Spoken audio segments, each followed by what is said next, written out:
and welcome to Noting the Knits. In this video, I want to share with you the basic construction of an emotional support chicken, in case anyone is thinking about doing it and wondering how it actually all comes together. And then fun but not knitting related, my recent JetPens haul. So the emotional support chicken is for a young couple who are getting married. They're both my piano students at Wisconsin Lutheran College, and they're marrying each other.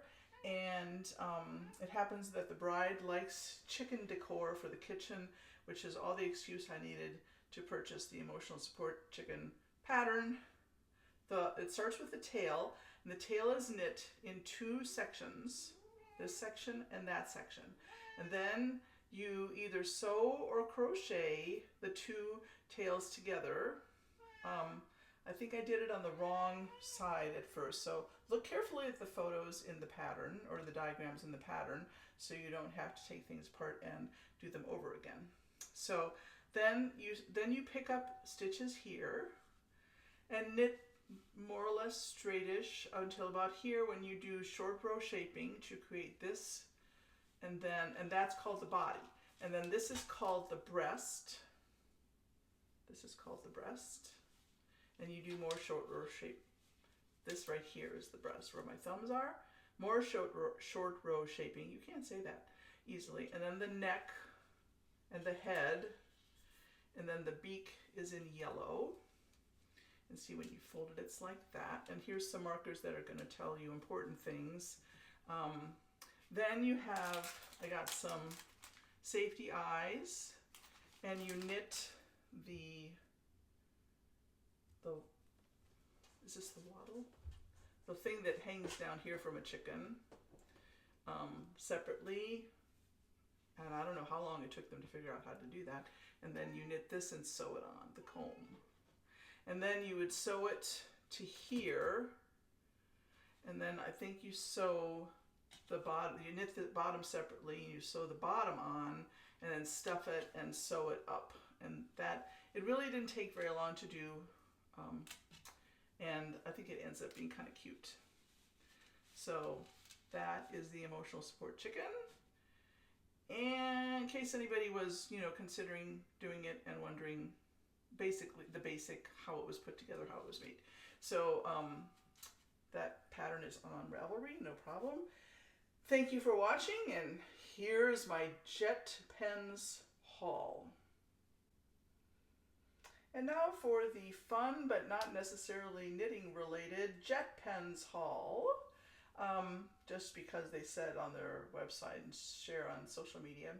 So Jetdo is their little mascot, and I like little things to make me happy and amused. So I got the Jetdo enamel pin, and for my journaling or planner, some Jetdo stickers.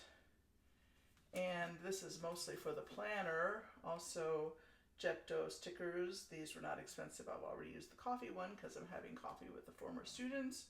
Let's see, there's a lilac colored Tombow mono plastic eraser. Can never have too many erasers when you're a pianist. The Jetdo single pen sleeve, Jetdo in the clouds. They have this in 2, 3 or 4, and then also a pen case. Let's see, a Sarasa mark on in blue. I have one in black, and the feature with these is that they don't take very long to dry before you can use this mild liner highlighter on them without smudging them. Then from Traveler's Company, a spiral ring notebook for traveling, where you can put postcards and other ephemera in a series of pages. 32 pockets, 16 sheets. Thought that was kind of a nice thing to have. And then here is a spiral thing, 12 sheets, 24 pockets photo file. If you want something very simple and basic for keeping some photos of a trip or event. I have this in a couple other it's a little mini ring binder, and this one has a different ring. So again, just going to try it out. They make paper, graph paper, line paper, blank paper, all sorts of accessories for these if you need a little notebook to carry in your purse. And then for next year, when I'm not sure what I'm going to have for a planner, this is the Stalogy, it's a month at a time stickers. You can stick it in your journal or your planner and create your own month thing. So that was it.